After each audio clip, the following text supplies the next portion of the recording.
In this video, I'll be honest. I'll be critical to my own work, and I'm gonna be super vulnerable.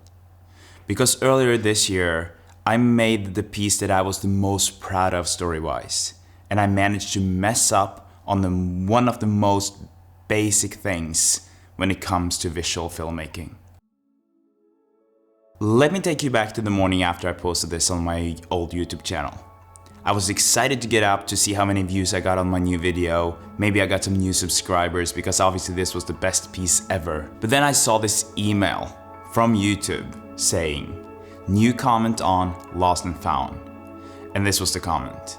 My first reaction was, why can't you keep your thoughts to yourself? I hate these internet trolls, they're just making us feel bad. But as I'm sure most creators would do in this case, I obviously had to go in and see what was going on, if this guy was actually right about his comment. Imposter syndrome was real.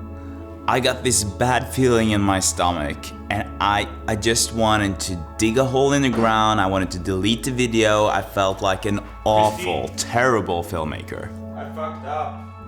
I still was not over the fact that this guy made this comment, ruined my Saturday, and made me feel this way. Until I took a closer look.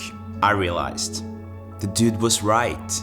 I can come up with all the excuses in the world about her makeup being a bit too strong, and that was why the color was oversaturated. I could say that it was a moody look and the shadows made it look even more saturated. I could just keep the excuses coming. But the reality of this was that I did mess up. I did not do a great job on the color grading, and it was my fault. I just had to realize that I made a mistake. I love making deadlines for myself, and I had this Friday as my deadline, and I really wanted to post it on my YouTube channel. I really believe that deadlines are good for you because you need to post your work. But in this case, I would say that I really faced the flip side of having deadlines. Because I was working and working and working on it throughout the whole day. I was tired, and maybe I didn't even go through this documentary, like my proudest piece, my best piece. I didn't go through it and look at every detail of it before posting it. I didn't sleep on it one night and look at it again the day after, which I obviously should have. As a filmmaker, I'm vulnerable. And I'm sure you feel the same way. Every time I'm posting something, I'm vulnerable because I'm putting myself out there and imposter syndrome kicks in. It's like, I don't know what I'm doing. This is just my hobby, and it turned into my profession, and I'm making videos for a living, but I still don't know what I'm doing. So showing my work to people, especially posting it online for the whole world to see, it's kind of hard. I know that I'm not the best in the world at color grading. I know how to get around basic color grading, but I'm not really doing super complicated stuff just because I don't want to mess my work up.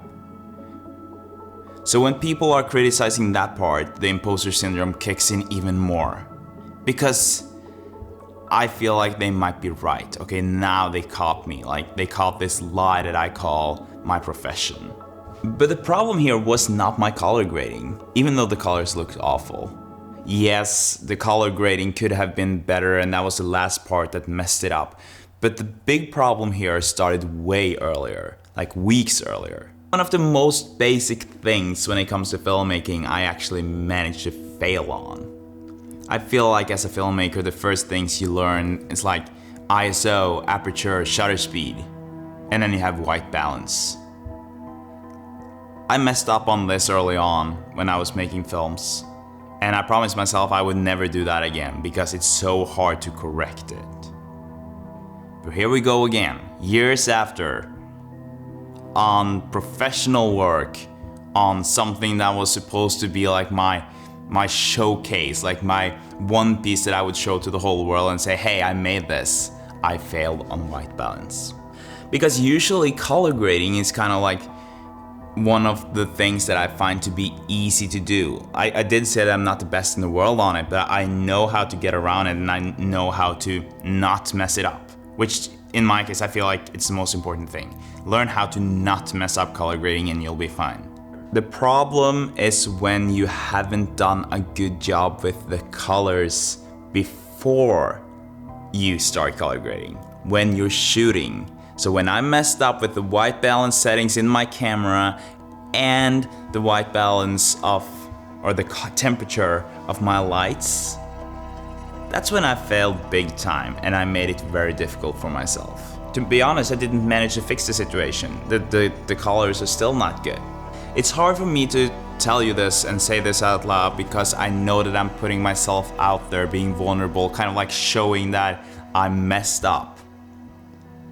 And it will be easy for you to now go back to this documentary and spot the exact mistake that I made. But I also feel like this reflects why I'm on YouTube, and that's why I feel like it's so imperative to tell you.